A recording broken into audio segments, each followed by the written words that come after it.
So here we are talking, when they recruit somebody, they go through the history of your family spanning centuries. But at the same time, I don't want to elude anybody, because I know that there's a lot of people that go and say, oh, I have an ancestor here, an ancestor there. I'm going to have a DNA test, and suddenly they're going to all respect me because I am the bloodline of this and that. It doesn't work that way, guys. Forget about it. It doesn't work. I mean, it would be nice. It would be great, but it doesn't work that way. It works in a different way. It works like, of course, family connections. I was 23 years of age, and I got recruited by a family friend who was a Prince Aliata di Montereale, a family friend because this family has been friend with my family for hundreds of years. So it's not just, oh, hey, hello, let's become an Illuminati. No, it doesn't work that way. So I got brought into a specific place. I got initiated. I got instructed. And then later on, I started this process, which brought me to be initiated. I mean, I was actually very eager to get initiated in many traditions of the West, or what we define as the Western initiatic tradition. And I was pretty positive about staying within the fold until 2003, when in one of my initiation, I started to see that there was human sacrifice involved, and that kind of, I draw a line there. I kind of draw a line.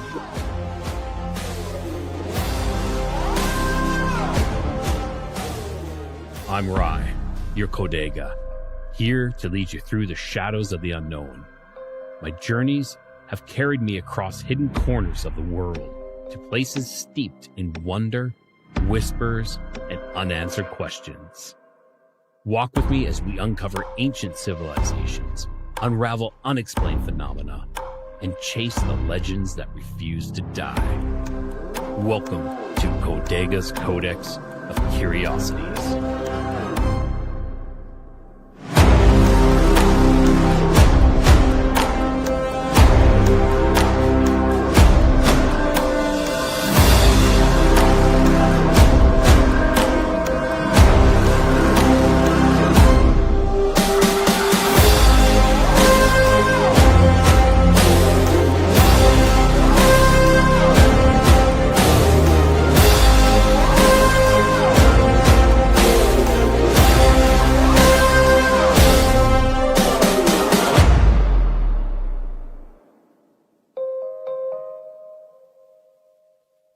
All right, everyone. So today's one of those shows where I thought I was going to have a good handle on this. And then I started digging into the material and I realized, this might get just a little wild. Okay. So we're going to be talking about secret societies, maybe power structures. And we're going to be talking to someone who says he didn't just study this stuff himself. He was actually inside it. Okay. And honestly, I don't even think we're going to cover everything today. This might turn into a whole series if he's on board or if everyone else is on board as well. We'll see. Okay, but before we jump in, if you guys are enjoying the show, make sure you're following, drop a rating, all that good stuff. It really helps get these kinds of conversations out there. Okay, so let's just jump right into this. I want to welcome Leo Zagami to the show. So Leo, welcome. Thank you for having me on. It's a pleasure to meet your audience and you. Fantastic. I stumbled upon you through Brad Olson with his CCC publishing, and I was like, okay, your writings and your books look very intriguing and very interesting. And so I reached out to you, and here we are. So before we get too far, why don't you tell my listeners and viewers a little bit about yourself and also maybe where they can find those books as well? Sure. I mean, I'm an investigative journalist and author with a past experience within the secret societies you commonly refer to as the Illuminati. You can find my articles and the links to my latest books on leozagami.com. I highly suggest you go and check it out regularly because I update it often with new articles of interest that refer to my books, but also to what is going on today. I have put together a series called Confessions of an Illuminati. I started with Brad Olson the first 3 books in the English language. And then, of course, I picked up from there. And now we have concluded the series last year with volume 12. Now, books like volume 12 can be read on their own. You don't have to read all the others. So I suggest you start actually from the last one, going backwards, which seems to be a favorite of a lot of friends of mine. And then, of course, I finished with the Confessions of an Illuminati series. I went back into writing essays on topics that I might have touched briefly in my books. Like, for example, this is a topic, Sabbatean Frankist, Jeffrey Epstein, which I briefly touched in volume 7 of my Confessions, which I have behind me, but it's this book here. And then, of course, I wanted to dedicate a whole book to this specific subject. And this is what I'm doing now after I have concluded the Confessions of an Illuminati series, which is a enormous amount of work that probably requires a lifetime to study. It's like an encyclopedia of secret societies, of how they operate, of who is on top of them, and the various branches and traditions. So I think that people will definitely enjoy starting to read them, and then, it's up to them. But Confessions of an Illuminati series was born out of a project we started 20 years ago, when for the first time I felt the need to come out of this network of secret societies, because I had been threatened also. So it was maybe a necessity also. And in the fall of 2006, I started a blog that immediately got the attention of people like David Icke. And soon after, I started the regular broadcast on various radios here in the United States of America. I was based at the time in Norway. And in fact, after a few threats, I ended up with an accusation for espionage, which led me to leave that country. And at that point, I went back to Italy, where I used to live. And in Italy, I continued my work until I actually reached an agreement with a publisher to publish these books in Italian. But before that, I went with my present wife to Japan, and I became big in Japan, like Alphaville sings. And it happened with a few books. I sold over 200,000 books in Japan. Now, today, we are at 500,000 books. So I guess that and in various languages. So finally, 10 years ago, actually 11 years ago, thanks to Brad Olson, I published my first books in the English language. And now with my wife, we have our own publishing company called Cursum Perficio. So this is briefly, in a nutshell, my story. Fantastic. Actually, you answered some questions that I was going to have. So that is great. I appreciate that. So I have some questions prepared, but if this conversation just goes on its own, that is fantastic.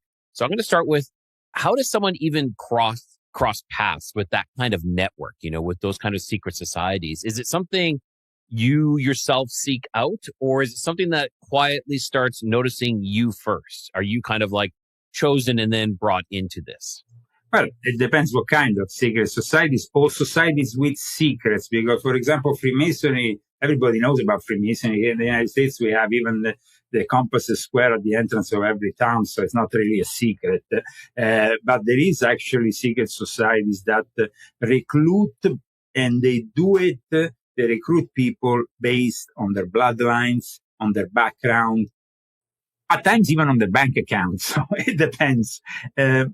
This is my latest book, and actually in September 2008, when I didn't yet publish any books in any language, a friend of Jeffrey Epstein, Matt C.C., who was either his brother or the creator of The Simpsons, people still don't know, sent him a suggestion to go and check my website. That's why my name appeared also in the Epstein files. Fortunately not as a bad guy, but simply as an expert on the New World Order and secret societies, because that's something I've been doing for a very long time. And I have sacrificed a lot for that. I mean, I got an accusation of espionage in Norway. From 2008, I never saw my son again. And then after that, in Italy, when I started to publish my books, they arrested me, tortured me, and all kinds of things. So in the end, I had to flee Europe altogether in 2019. And nowadays, I'm an American citizen, happily naturalized in this great country of ours, which has a constitution which guarantees for people like me the possibility of doing my work without any hassle. When I was in Europe, I was really fearing the police coming through the door, and it happened more than once. So it's a really a joy for me to be able to really focus on my work. And in fact, I've been a lot more productive here in the United States than I was possibly when I was. Though I must say that the project Illuminati Confessions took many years to elaborate and then put together, because it was an act of courage that led me in 2006 to publish my first blog. But then I realized soon after that the internet was already full of trolls, of censorship, of people who might, have just a reaction of disbelief in front of what I was proposing. But I was the first actually so-called whistleblower from the Illuminati that was not only claiming it, it was bringing you the photos, the documents. And so my books, on the contrary of people who have preceded me, actually have documentation, photographic evidence, and sources that are credible rather than simply speculation. And that means that it silences the people who, might want to debunk Zagami. And now people focus more on what I'm bringing them rather than me. And that is really, I'm glad that is what is happening now. Because when I was only on the internet without the books, it was a little bit tricky, because people might troll you in a million ways. And they really came up with the most evil accusations and all kinds of things. So when I actually instead bring out the evidence, the material, the documentation, at that point, they all silence, And then I did another thing. After I was back in Italy, because I had been living in London since 1994, then in Oslo from 2003. So I had not been in Rome for a long time. Once I went back to Rome, I also reawakened my order, because I had co-founded an order in the Principality of Monaco in 1999, the Order Illuminatorum Universalis, and then reawaken also the Masonic rite of the strict Templar observance, which is a Christian Masonic rite. And that gave ulterior credibility, because then people could see that I was actually doing these things, inviting people in my lodges, having I was trying to actually fight them from within at that point. Though, of course, it didn't work out, because in the end I had to leave Europe altogether. But I made some attempts, at least, in changing things around. Do you believe that these trolls and also all these accusations and like the accusations of espionage as well was in fact these secret societies? Well, the accusation of espionage was clearly coming from a secret society background, because I had written and I had brought evidence in my blog about the secretary of the Ministry of Defense of Norway being inside the lodge of the Ordo Templi Orientis, worshipping the Book of the Dead. So, I mean, that is definitely clearly something connected to what I was doing. On top of that, they also threatened me with the cousin of my then first wife, who was a police guy who wanted to join the intelligence services. And a few months after I started this this website, he came to me and said, listen, they are monitoring you. And they told me that if you don't close down everything, they're going to eventually arrest you, which is what happened later on. But fortunately, I was lucky enough to have, at least a few connections in Italy to get me out of that mess, and also connections here in the US. I never went back to Norway, of course, but I haven't even been back to Italy since 2019. So it's like the life that I conduct is made of sacrifices, and that's why my books have also an ulterior credibility that maybe other people don't have. Or people, when you can write about all kinds of topics, and today on the internet you can find all kinds of topics as well as all kinds of books just spread through Amazon. But then it's about the credibility. And I have tried also in my latest book, which has been a great success, because it's the first book that actually discusses Jeffrey Epstein not only from the political or maybe the side of the pervert who does things for Israel, of course, involved with intelligence service and so on. This book actually brings you into the story of a secret society that spans centuries within Judaism, which is the Sabbatean Frankist. And it actually brings evidence that then was confirmed by the various publications of the Epstein files. So I came out with this book at the end of October, but then everything that came out after October confirmed what I wrote in the book. So everybody's like, wow, let's go and check the book. And I didn't even know I was in the files, of course, at the time. But not only that, it really shows this book that Ghislaine Maxwell, Jeffrey Epstein were Sabbatean Frankists from that background. I mean, there is an email with Ariane de Rothschild in which she says, our family, the Epstein family, the Rothschilds, were even behind the support of a young Adolf Hitler. There is actually emails where they discuss Peter Thiel involvement with secret societies, where they discuss the secret society of the Zodiac, which is a very exclusive secret society in New York. And like I said, everything was already written in this book, which is now, of course, getting a lot of attention. But it's not only, a book about the background of Jeffrey Epstein within this heretical secret society. It's also about fighting anti-Semitism, because this is not about generalizing all Jews. This is about sectorializing and compartmentalizing. So then you actually receive the appreciation, like I receive every day, of many Jewish readers, many Orthodox Jewish readers, many Israeli readers who tell me, what you have written here is actually what we're fighting in our communities every day. So I think that's very important that you say that, Leo, that, you're not like, it's not a blanket. You're not saying, oh, all Jews are bad or anything like that. That's really important. And I feel that the ones who you're trying to pinpoint, and you're like, okay, yes, these ones, they're the ones who are coming out and saying, oh, you guys are all anti-Semitism. That they want your statements to be blanket statements, because then they have something to fight against. But you're like, no.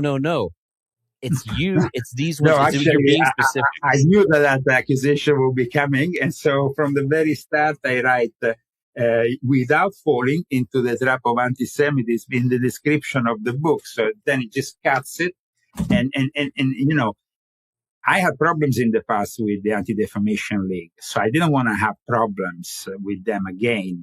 And I wanted to be honest about the fact that Israel, unfortunately, has been born out of compromises. But you have to show those compromises, and to show those compromises, you have to really dig deep in the history of Judaism, in the history of Zionism, and, of course, in the history of secret societies, because there has been a heavy involvement of the Sabbatean Frankists, just as the Jesuits. And in fact, the other book that preceded the Rise and Fall of a Frankist Monster, which came out just when the late Pope Francis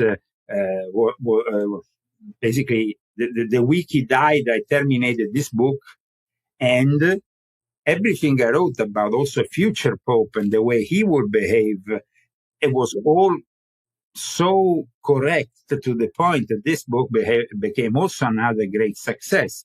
Because which book is that one?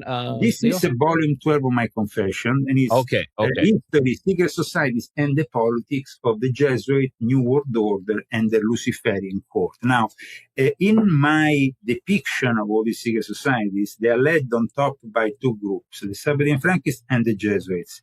And of course, they are connected, but you have to read this book to understand better, as you have to read maybe probably all of them to understand the complexity, because when people think they can grasp this reality with one page on the internet, it's just demented. I mean, what can I say? I mean, I feel for them. I mean, they're very naive. You have to understand, they're called Illuminati because these are people of very high intellect. The history of this secret society spans centuries. It involves some of the most important figures in culture, in religion, in politics, in business. And these are the people who we call the elite. There is a reason why they are the elite and why the majority of folks are not the elite. So it's very important for me to clarify this point. I would love to focus in on that book right there. The Secrets of Illuminati 12. It seems really important right at this time that we do that. Also, if we want to hit on Epstein as well, I am okay with all that. Like what we're talking about right now. The two things actually connect, and I explain you why. Yes, please. Because the Jesuits is an order which is almost 500 years old. The founder of this order, which is the Society of Jesus, or also called the Company of Jesus, Ignazio Loyola, was accused himself of being a conversos or a marranos. And his secretary was actually a conversos. What does it mean, a conversos? What it means to be a marranos? These are things that I also have to explain to your audience. In the Iberic Peninsula, we had the Moors, so you have Islam, you had the Jews, and you had the Catholics. At one point, with the arrival of the infamous Spanish Inquisition, they wanted to purge all the elements that were not Catholic, forcibly arriving to them at their doorstep and saying, well, are you going to become a Catholic, or are we going to chop off your head or send you away to some distant land? Some people left. Some other people decided to practice their religion in secret. And those would be called the marranos, which means pigs, basically. Because they will convert officially as, I'm Catholic, I'm a Christian, or even not only Catholic, but also to other forms of Christianity, because at that point you had also other Protestant.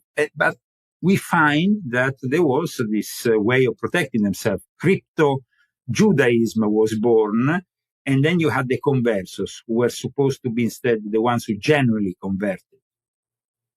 Now, the Jesuits were born in this situation in which, in a very short time, they became the ones in charge of the Inquisition after becoming initially the ones who were persecuted. So how did Ignazio Loyola, a guy who basically went in front of the Inquisition 5 times, end up being the guy who brings in the new inquisitors? Now, it happened because the Pope realized in 1540 that the Dominican order, which was the one in charge at the time of the Inquisition, didn't have the occult skills that the Jesuits were having. The Jesuits were founded, let's say, formally, they got accepted by the church in 1540, but then 10 years earlier, they had created their original nucleus in Montmartre in France. There was, of course, Ignazio Loyola, who was forced to leave Spain for France because of the Inquisition, who was often investigating him because of his connection with the Illuminati, the Alumbrados. Now, the Illuminati of the time in Spain were picking up on all those traditions that were being somehow purged with the Inquisition. So we are talking about Islamic mysticism, Jewish Kabbalah, Gnosticism. This became the core belief. Let's remember also that it was from the Iberic Peninsula that many of those texts that then formed the Renaissance, the Hermeticism, the very basis of the intellectual force that drove the Renaissance. Well, it passed obligatory from Spain, because what happened was that when a long time before the Roman Empire collapsed, it left really everything in the Dark Ages, and there was no longer any connection to these distant lands, to these traditions. However, like I said, the Iberic Peninsula was that place where things were still alive because of all these different communities interacting with each other. And so the Jesuits were born, but their project was to the moment in which the Pope said in this castle, which is a castle outside of Rome in a place called Tivoli, he made this deal with Ignazio Loyola, and he said, basically, I need you for fighting the Reformation. We need to fight Martin Luther. We need to fight the Church of England. We need to have you because you are really a military order more than a religious only order. You see, since the forced disappearance of the Knights Templars, they were close. They were literally, the Grand Master bent on the stake. The whole order was left in shambles. Of course, they survived. They survived in my family. That's why I was then recruited later on, because the Lion family of my mother is counted with the Sinclair as one of the important families that laid the base also for the future of Freemasonry in Scotland, connected to Kilwinning, connected. So the Lion family is the family of the Queen Mother of England. So here we are talking, when they recruit somebody, they go through the history of your family spanning centuries. But at the same time, I don't want to elude anybody, because I know that there's a lot of people that go and say, oh, I have an ancestor here, an ancestor there. I'm going to have a DNA test, and suddenly they're going to all respect me because I am the bloodline of this and that. It doesn't work that way, guys. Forget about it. It doesn't work. I mean, it would be nice. It would be great, but it doesn't work that way.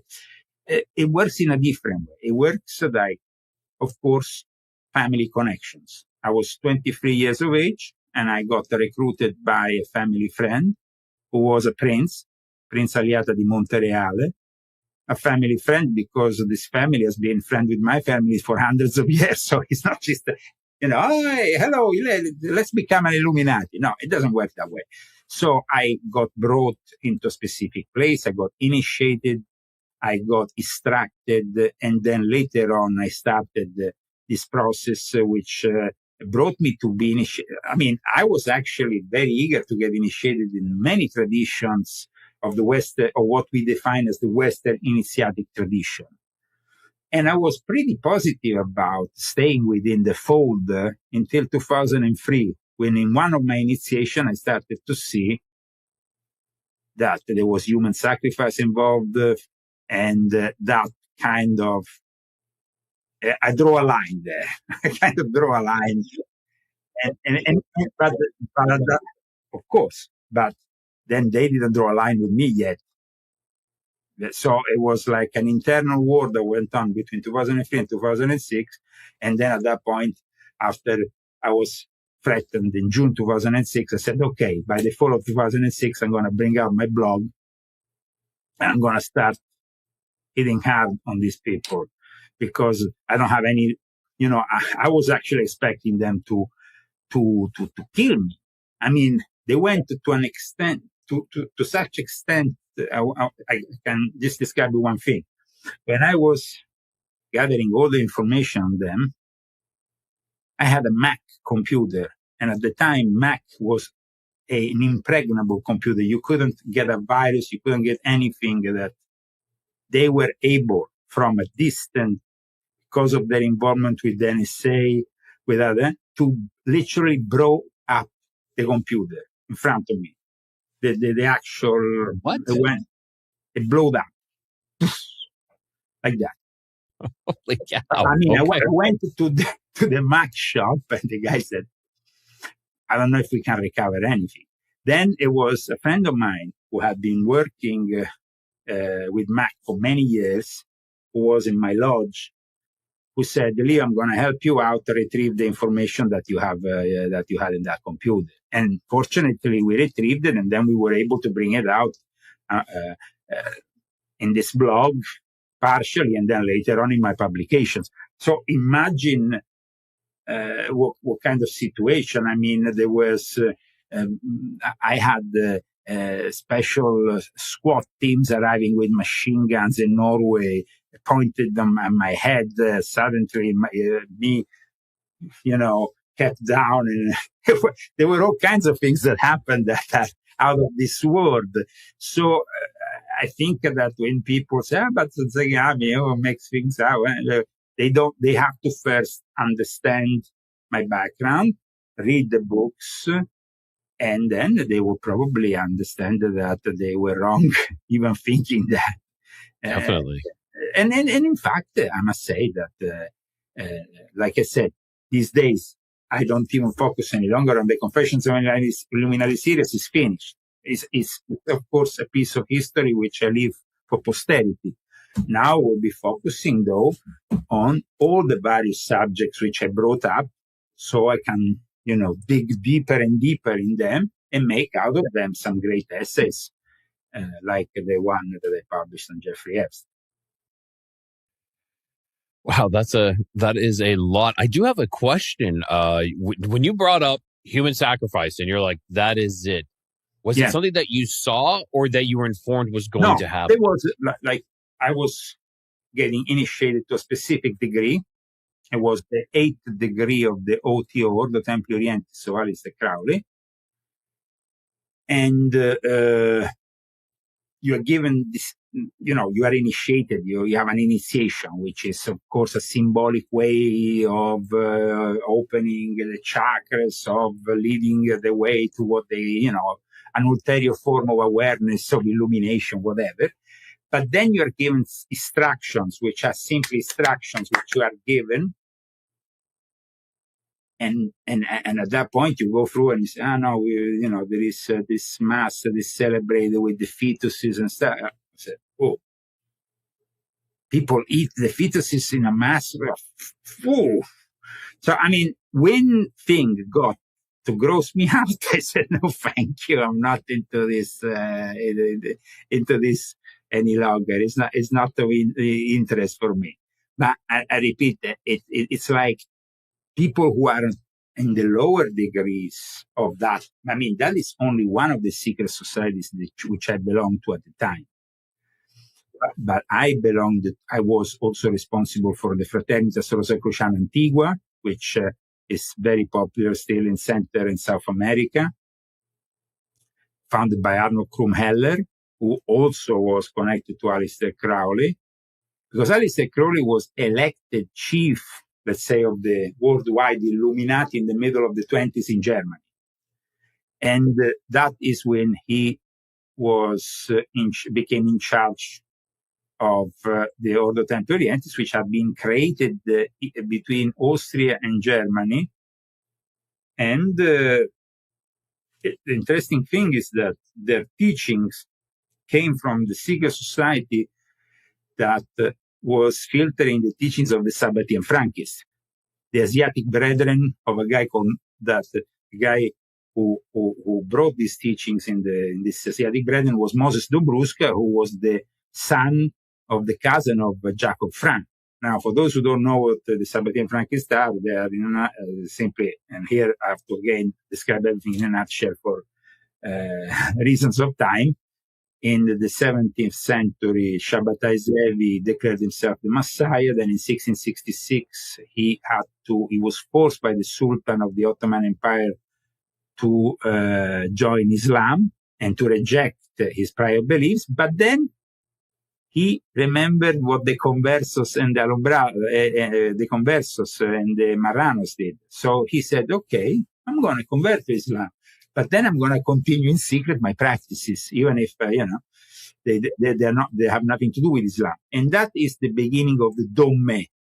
So he lost the majority of his followers because he had more than half of the Jews of the world following him as the Messiah.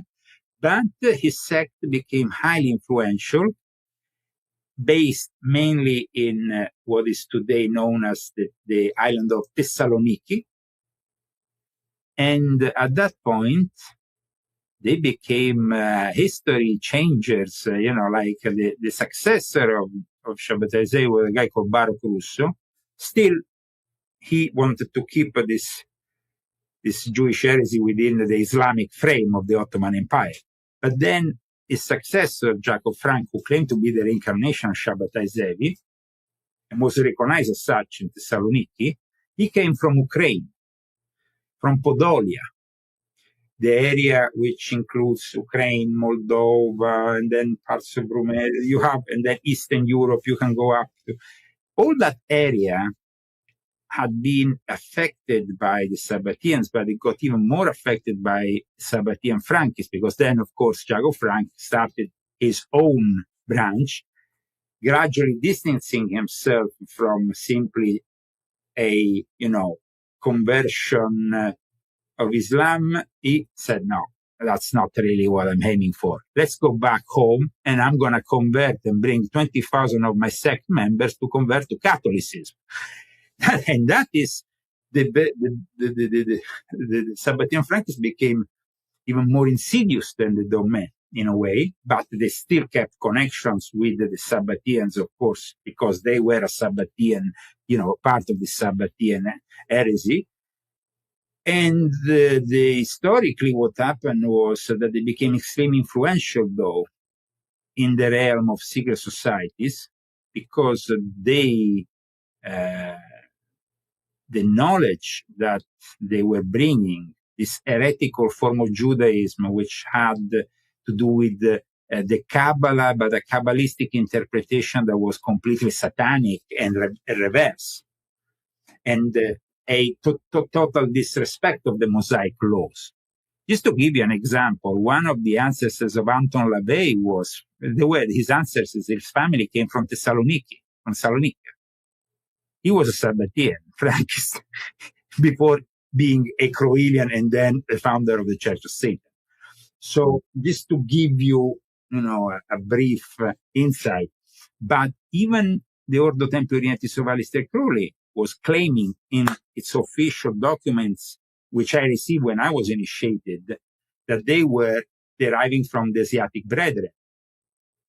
So the level of influence that the Sabbatian Frankists had, and imagine the mentor of Madame Blavatsky was a Sabbatian Frankist from Poland, Max Theon.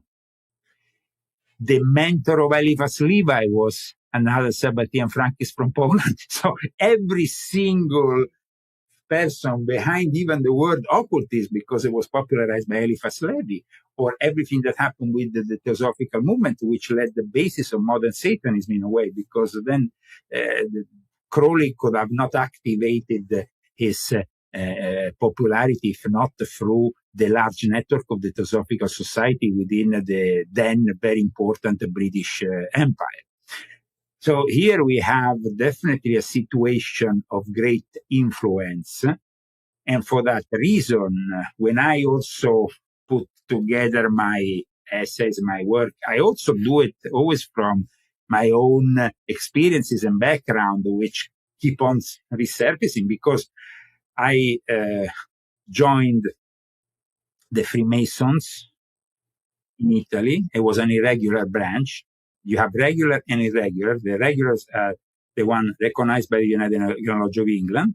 So in 1993, I was an irregular. Okay. In 2003, I regularized myself inside the headquarters of the United Lodge of England in Kirby Lodge 2818, which was a lodge that was actually, I think, is still to this day one of the most establishment lodges you can have.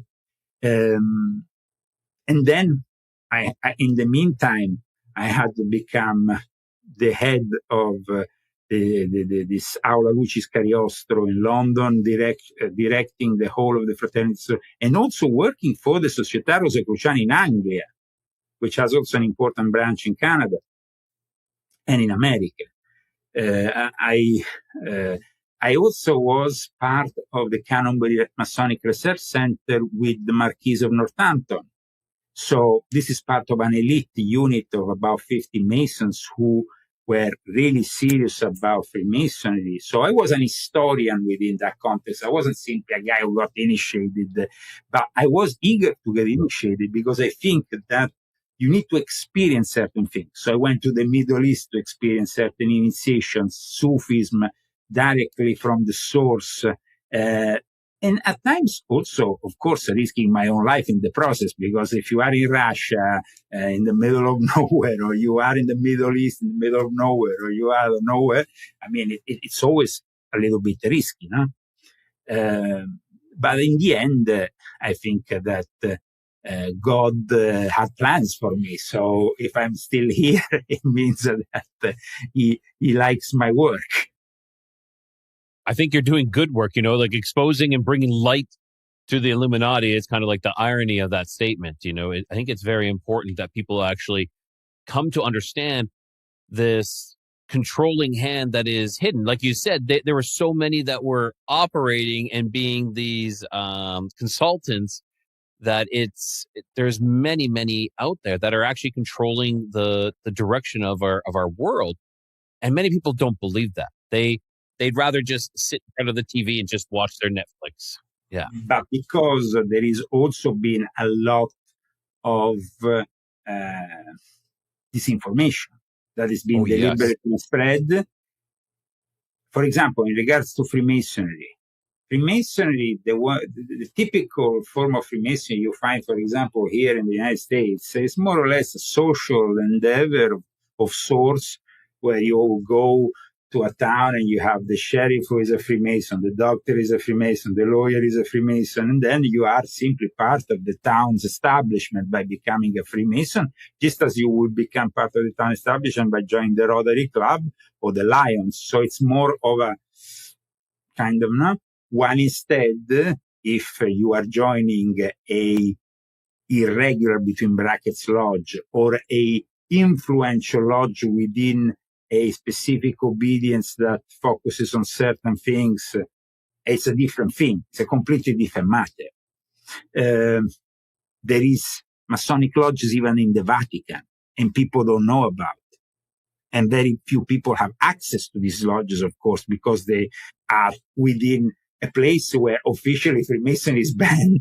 So it's very important for people to realize that, like, today, Freemasonry is no longer as relevant as it used to be. There is secret societies that are much more relevant, and there is also think tanks like the World Economic Forum, the Club of Rome, the Bilderberg.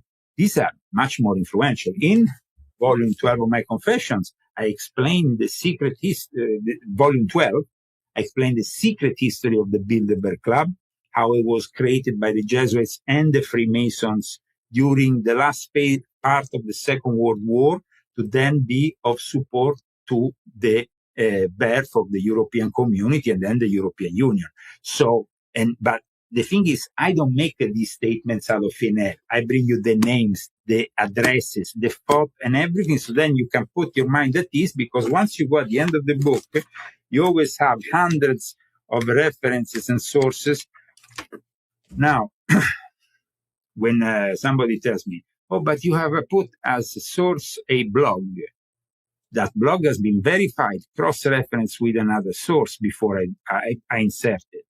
So I might add to, for example, I don't base my truth only on one source because you see, one good thing about my past is that I was involved in the music business and I was very popular as a DJ, record producer, but then I was also a journalist. And my mentor in the world of journalism, Dino D'Arcangelo from La Repubblica, which is one of the most read newspapers in Italy, taught me a lot of how to do proper journalism. So for me, when I came out of this, let's say, call it New World Order establishment of sorts, and I knew that I could attack them because I knew how to attack them. It wasn't just simply somebody spilling the beans. I think that brought me quickly the accusation of espionage I had to suffer in Norway, because at that point they were like, okay, this guy's not taking any of. Yeah, imagine at one point I had the Secret Service coming to my home, and the intelligence, Norwegian PST is called. It's like the FBI. They came there and they were like, okay, you go into this room, you into this other room. So me and my wife were separated. We were threatened and all that. The day after, I went on American radio and I said what happened. I didn't care about, silencing myself. And I also at the same time knew that they will in 24 hours eliminate my website. So I asked a friend of mine who was familiar with the technology to reverse it, to put everything that I had there uploaded into another site.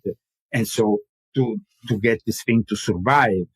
So, I mean, there were moments though that were not easy. I mean, there were moments in which I was, they brought me like, they finally had convinced my first wife to leave me because they offered her something, probably, I don't know, but it worked out.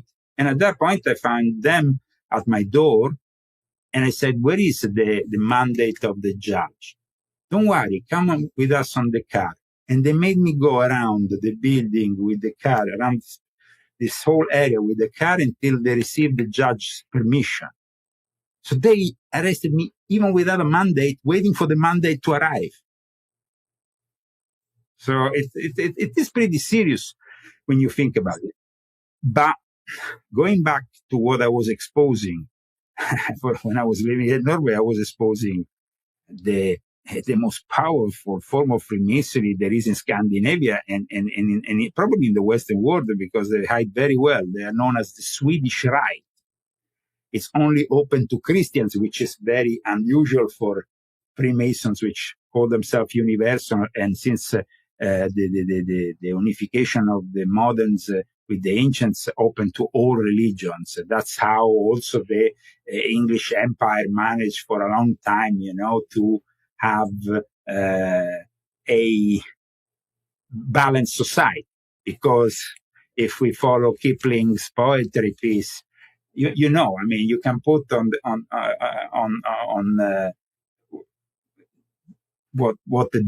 the volume of the sacred law that the Masons consider the guiding light of the lodge, the main guiding light of the lodge, they will put either the Bible, but then at that point the Quran, and many other religious books. Nowadays, people show up with all kinds of idiotic religious books for their Masonic initiations. So there is not that prerogative that you have to be Christian. That went out of the door a long time ago, 2 centuries ago to be exact. So I think that today, Freemasonry, though, after having been very influential during what we can define as the golden era of fraternalism, in which you had groups like the Odd Fellows, groups like many other were created. And of course, some of them survive here in our universities in the United States, where they still have, the Skull and Bones or other groups, similar groups, which are still kind of, because those groups maintain that elitarian mentality. You have then Prince Hall Freemasonry, which is very influential within the music business because it was founded for the black folk.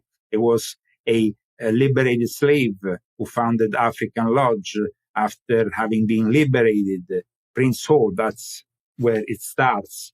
And today, all the music business, every single record producer is part of that. And there is, though, irregular branches of Prince Hall, which are pretty dangerous, because in the 1990s, the United Lodge of England forced Prince Hall Freemasons to regularize themselves.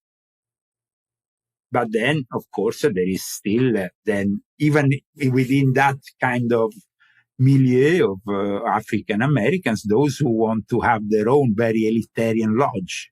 And so they at times work outside of the borders or the constraints, let's say, of regularity. Because in regularity, Freemasons shouldn't discuss neither religion, neither politics. In regularity. But when irregularity is another thing. In any case, think tanks, 100 years ago, I explain in volume 8 of my Confessions in particular, which is based on a very detailed study of the entertainment world. So as I was myself a record producer, I wanted to bring out this experience. I put together, now I don't know if I have it, it's over there. I have so many of these books here. I have to show you that.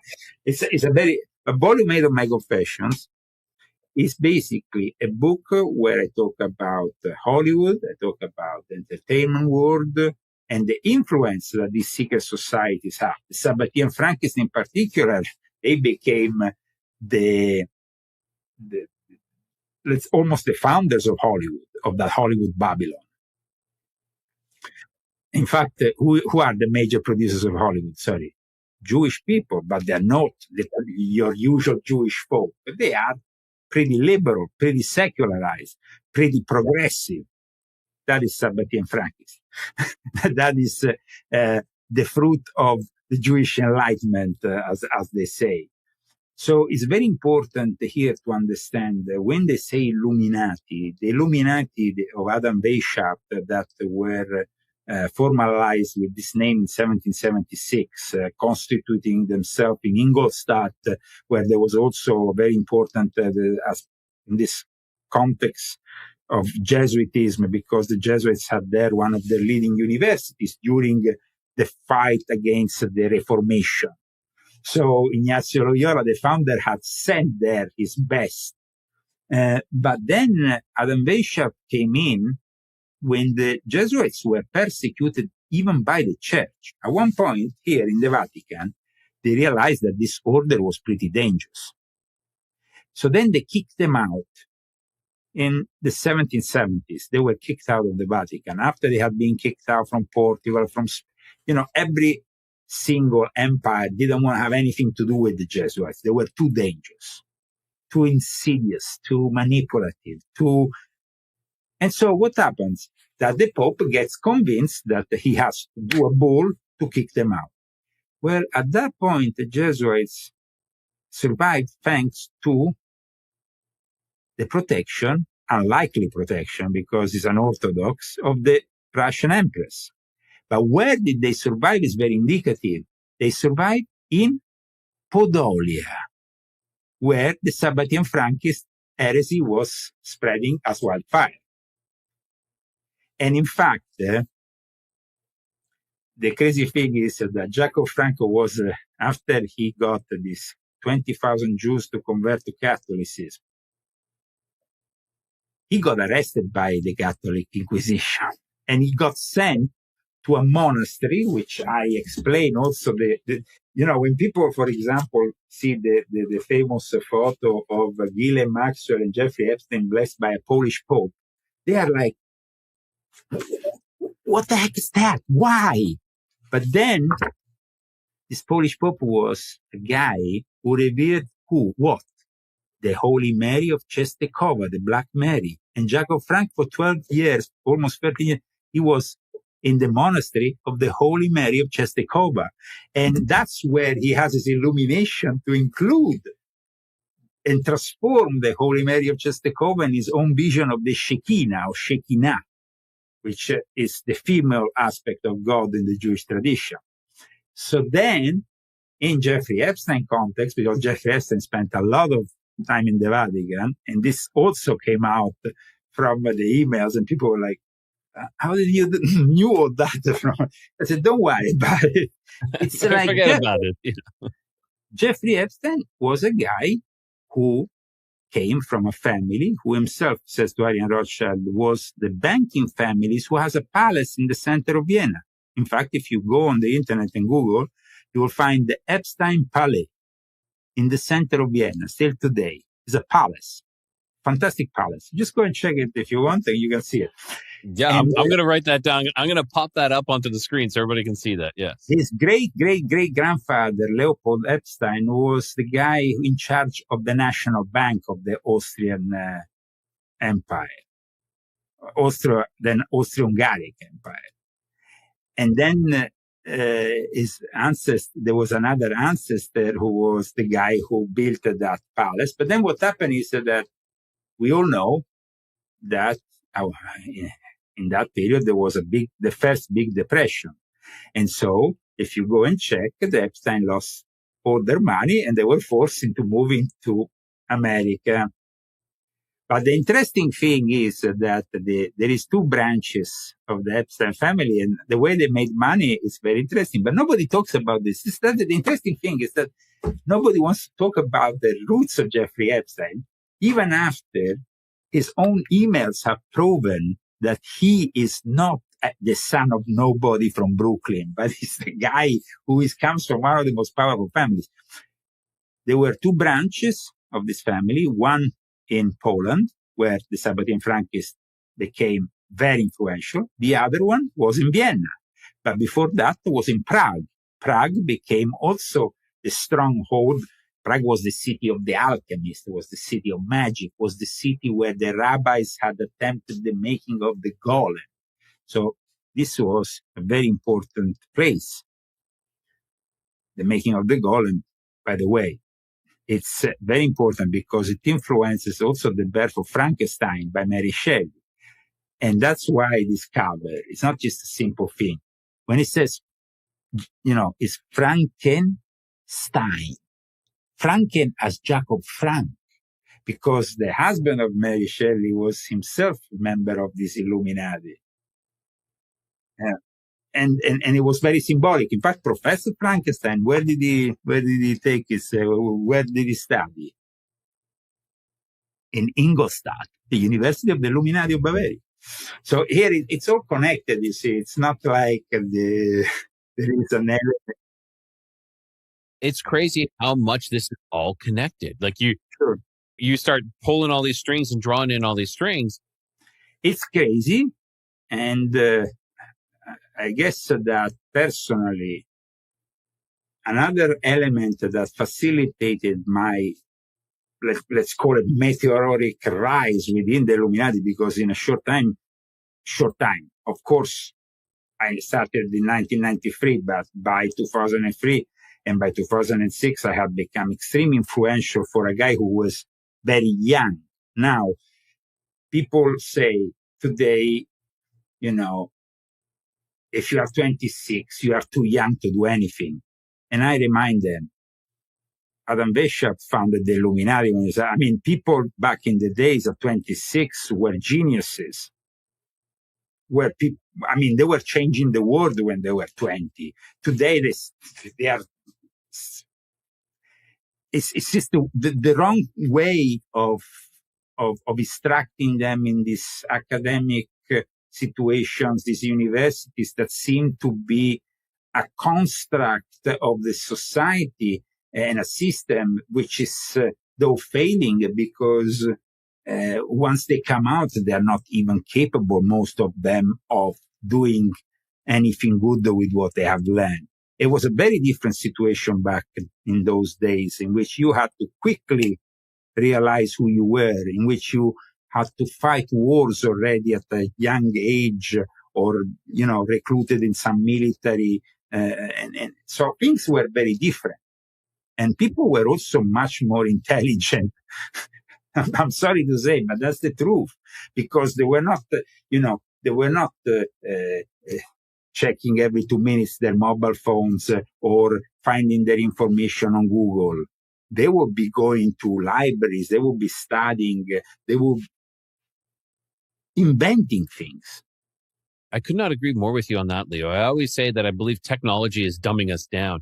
Instead of us being more proactive and going out there and finding things, we're just kind of like and playing mobile games, even though we have, access to the worldwide knowledge. We'd rather just sit there and swipe away and watch these short reels and things like that. We're becoming dumber and complacent as well. And I agree with you. When people were 26, hundreds of years ago, things happened. Even 100 years ago, things were happening. Now, 26-year-olds are all, it's spring break. We're going out partying and we're going out drinking and Mardi Gras. And it's all about partying and just keeping them under some sort of influence, under some sort of drug influence. They're a slave population. They're a slave to these entertainment, to the lust, to everything else that goes with that. But I mean, Adam Weishaupt, born in 1748, his father died at a rather young age, so he had to quickly learn about the world. There were, of course, family friends who aided him, who helped him in his idea, but then he was also quite lucky because of the persecution of the Jesuits, left open the faculty of canon law, which had always been an exclusivity of the Jesuits. And so Pope Clement the 14th suppresses the Society of Jesus in 1773. And at that point, Weishaupt became a professor of canon law, a position that was held exclusively by the Jesuits until then. And then in 1975, he was introduced to the empirical philosophy of Johann Georg Heinrich Feder of the University of Göttingen. And these are, I mean, he was like 26, going 28 when he then eventually on May 1st, 1776 founded the Illuminati. But I was the same. When I was 23 years of age, I decided to practice the magic of Abramelin the Mage. I decided to lock myself up for 6 months and conduct a ritual which is deemed dangerous by most people. And I came out alive, barely alive out of it, ready to conquer the world, because surviving that ritual for me and actually to be able to do that ritual in the heart of Rome brought me to a knowledge of certain things. So when I arrived in these Illuminati environments of various secret societies, Fraternidad Saturni, Ordo Templi Orientis, Fraternidad Soror Sacra Antigua, the Illuminati of the later on of Di Bernardo, but then many other organizations, I had this direct experience of something that was very strong. Now, I don't advise anybody to do what I did, because it's very dangerous to play with these grimoires and to evoke things, but also to invoke things, because there's a difference between evoke and invoke. And when you invoke, you literally bring them inside. So then the only way of bringing them out is through an exorcism. So then I needed to be exorcised at one point, and I was exorcised. I was exorcised first in the Catholic tradition, then later on, after what happened in Norway in 2003, I ended up being exorcised in Egypt by Madame Fula of the Coptic Church. And then I got also exorcised in Turkey in the Islamic tradition. So I say I purify myself in every way possible and imaginable, because I was filled with demons. But the experience that I had was the experience that brought me to then write these books. But think about it. My experience was from a very early stage. I mean, being initiated at 23, doing the magic of Abramelin the Mage. Earlier on, I opened my first book of magic when I was like 10 years of age. my grandmother, Felicity Mason, had brought this book of thought of Aleister Crowley to my father, and my father said, I want this book, you have it. That kind of thing, because he was not interested in Crowley, but then he became interested later on. I must say that he had in his library every single grimoire and dangerous book possible and imaginable. But when I was 10, I was so eager to study magic that in the back of a comic book, I found the publicity for a Beacon book to buy, and I ordered it as a present for passing, some kind of exam at school. But then I understood that the book, Beacon Magic, was called, I think, The Power of White Magic, was a little bit too wishy-washy for me. So I went into my father's library, and then I kind of dig much deeper into some serious stuff. So serious stuff. Yeah, then I started to dig into all the grimoires of the 5th, 16th centuries. And it was like, but I must say that in the end, even if I escaped barely alive from all my experiences in this sector,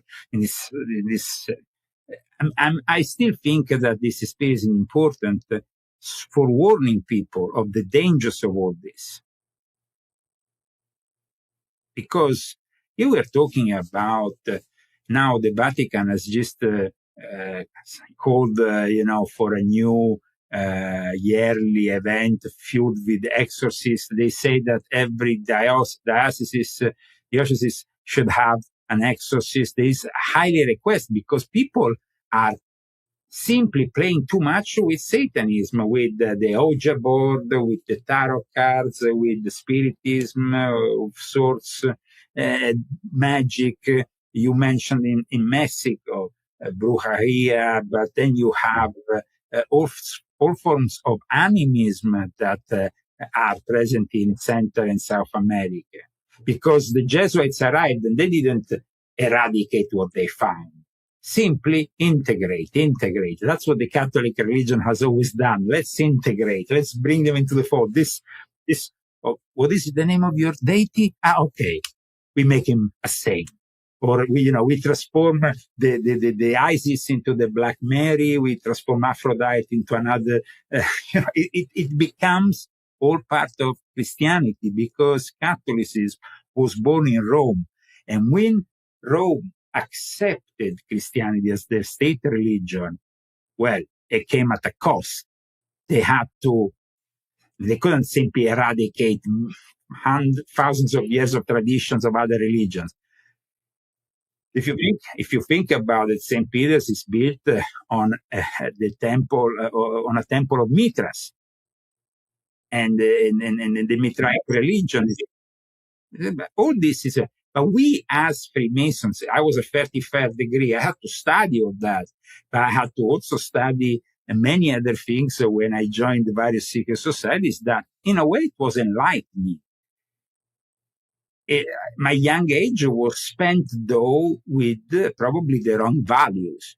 But we are all drawn towards Lucifer, towards rebellion when we are young. It's that is, let's say, the big problem. That's why a lot of artists, unfortunately, die young. They call it Club 27. they all die, So that is one of the things that I underline in the volume 8 of my Confessions. In any case, Leo, I have a couple of questions for you, if you don't mind. I know we're getting close to wrapping this up here. You're talking about exorcism. I just want to bring up the point. The city that I live in, the state that I live in, is one of the number one in the world for the most exorcisms. So for an example, in 2022, they did 38,000 exorcisms in the state. This book, volume 6.66, it's a book. It's a very important book. I don't know if you have read it or you have the possibility to at least have a look at it. But this book is very important because here, The Age of Cyber 7, Artificial Intelligence and Robotics, is also a book that talks about exorcism. It mixes it explains the dangers of technology in relation to demonology, but it also explains how the Vatican the post-Vatican II means the post-Second Vatican Council, which ended in December 1965, ushered in a new era. And the last victim of it was in 1999, the reform of the exorcism. When the exorcists like Father Amort or Corrado Balducci, other exorcists in Rome, saw what was done to the exorcism, and I have here actually exposed prayer after prayer what they omitted in 1999 and why they had to return to the original form, because it wasn't effective. At one point, it was like Father Amort said, well, you are basically giving us a gun with no bullets. I mean, you're giving us, it's like we don't no longer have the power. So they have to go back to the Roman Rite traditional exorcism to have an effect on those demons. First of all, the ritual of exorcism has to be conducted in Latin.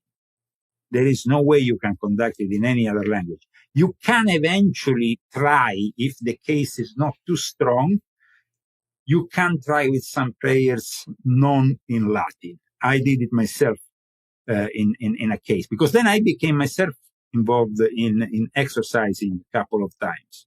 So I had they called me up in the middle of the night once in a situation which now I don't want to start telling you more about because it will go above our time.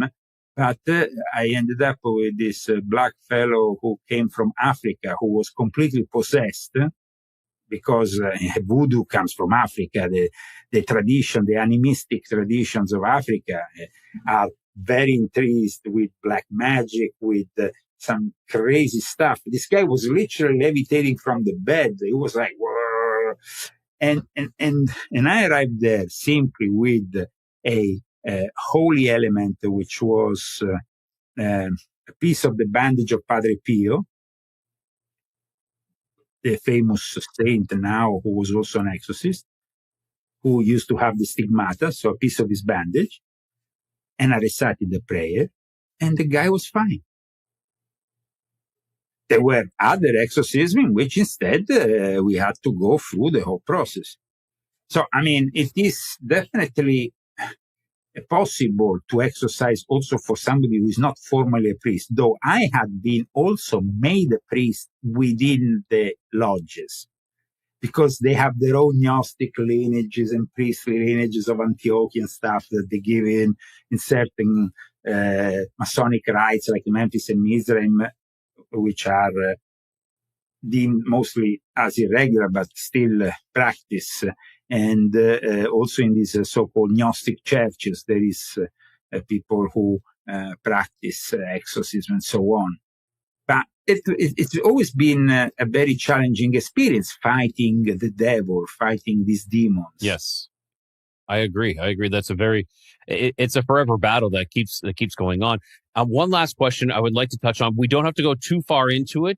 And we don't want to give out too much information, but that ritual that you performed on yourself, you said that, you almost didn't make it out.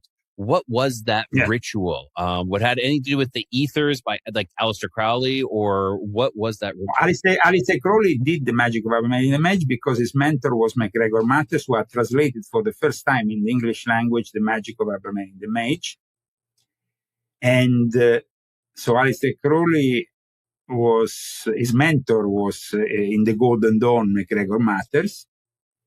And he realized that with this grimoire, he could get in contact with the secret chiefs, with the invisible masters of the situation here, the people who are behind we can call him the interdimensional, the extra dimensional. We can call him whatever you want. That would be like the 19 calls or the 19 keys. No. That is John Dees. Yes, correct. That came after. Came after. John Dee, of course, came before Crowley, and Crowley claimed to be the reincarnation of Kelly, who was his scribe. But we are talking here about the magic of Abraham. The magic of the Mage is a ritual which lasts 6 months. He started it in front of Loch Ness, of the lake of Loch Ness, where in fact soon after the monster was they started in his home there, Boleskine, which is still to this day the Mecca of the Thelemic cult. The people who pray various times a day in the Thelemic religion founded by Crowley, they have to position themselves towards Boleskine rather than Mecca like the Muslims do.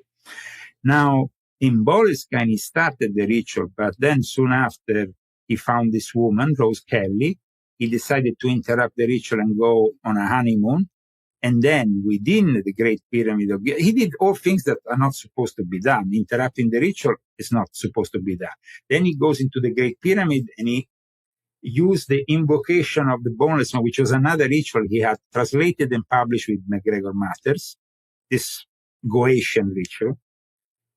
And he started to recite it there. And of course, at that point, the wife gets possessed and then he gets delivered eventually the Book of the Law. He claims he has completed later on the magic of the mage in China. He completed it in China. So I instead did the magic of the mage in Campo dei Fiori, where there is the statue of Giordano Bruno, where Giordano Bruno was sent on the stake. And it's regarded as one of the most important magical locations in Rome. And I had the luck of these two women who were adopted by Einstein, two Jewish women who rented this place to me there. Mazzetti, Sorelle Mazzetti, the sister, you can find them on the internet, Sister Mazzetti, were adopted during the war by Einstein because they were Jewish. They had to escape because their parents were sent to the concentration camp and so on. So they were friends of my father. I needed a place that was particular because they owned a puppet theater. And once a week, they will bring in the children that will then at that point refresh the ambience and bring in the angelic energy which I needed. It was pretty strong, and it's a ritual which I barely survived. But the result came, and it was pretty impressive. But of course, it will take another episode to describe that. Definitely. Wow, Leo, this has been fantastic. And like I said, I think, I don't know, were we doing like an episode 2, 3, 4? Sure. We will do it in the next few months. But, yeah, for sure. I will advise for people who want to know more about the magic of a man in the mage in relation to my work to go and check out what Volume 3, which I published with Volume 3 is the one which I focus a little bit on this topic. I talk about it, of course, in other books too, but that is where I really focus on it.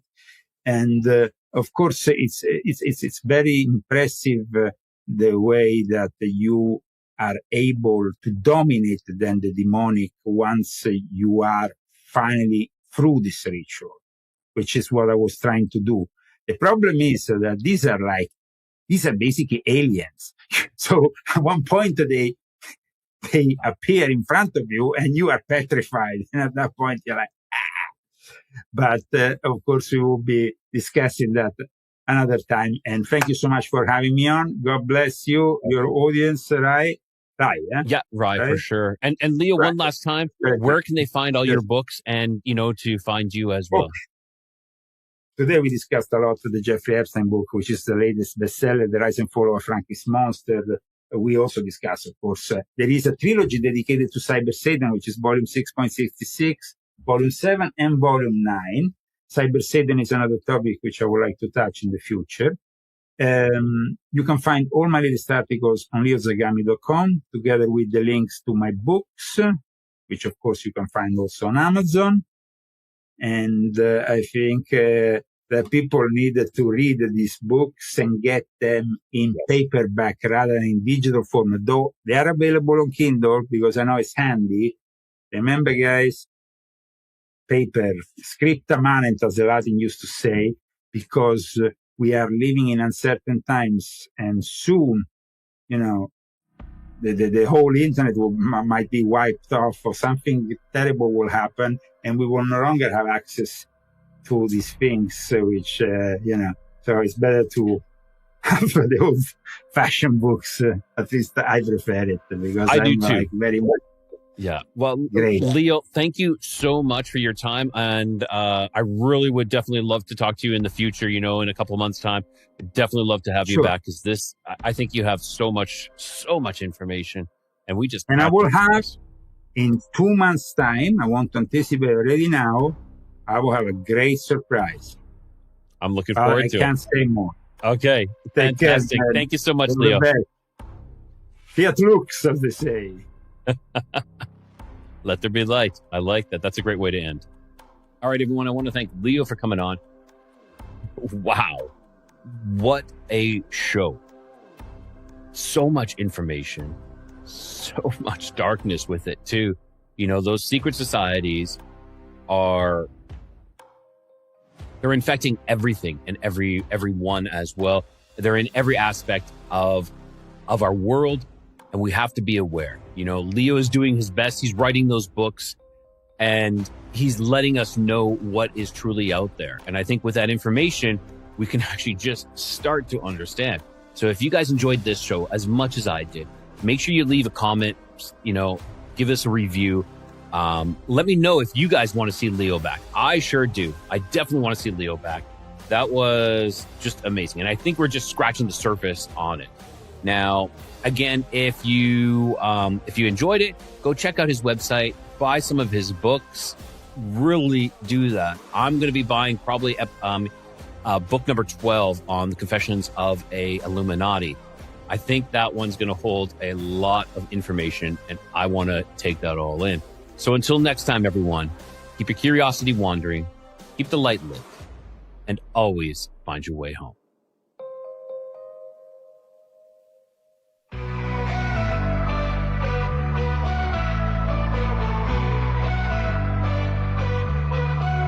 Beneath the stars where shadows grow, the Nephilim's echoes whisper low.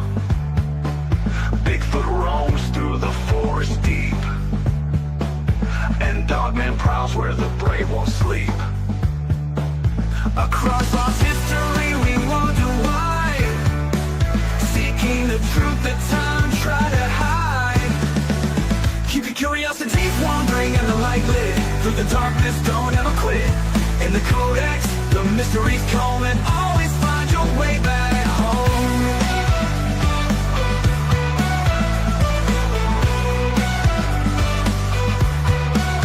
UFOs streak through the velvet skies, aliens watch with unblinking eyes. The paranormal hums where silence breaks, in the void of secrets a lantern wakes. Through hidden realms and stories untold, the Codex flame is a light to hold. Keep your curiosities wandering and the light lit, through the darkness don't ever quit. In the Codex, the mysteries come, and always find your way back home.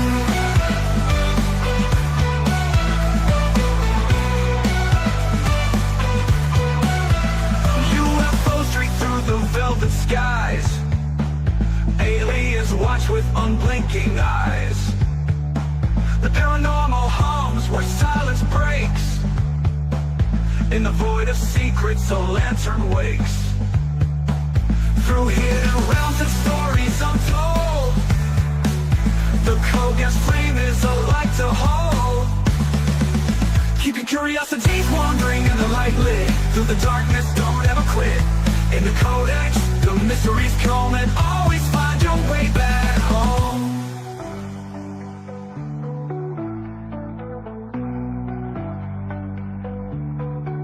Legends rise from the Earth's deep core, a lost legacy we can't ignore.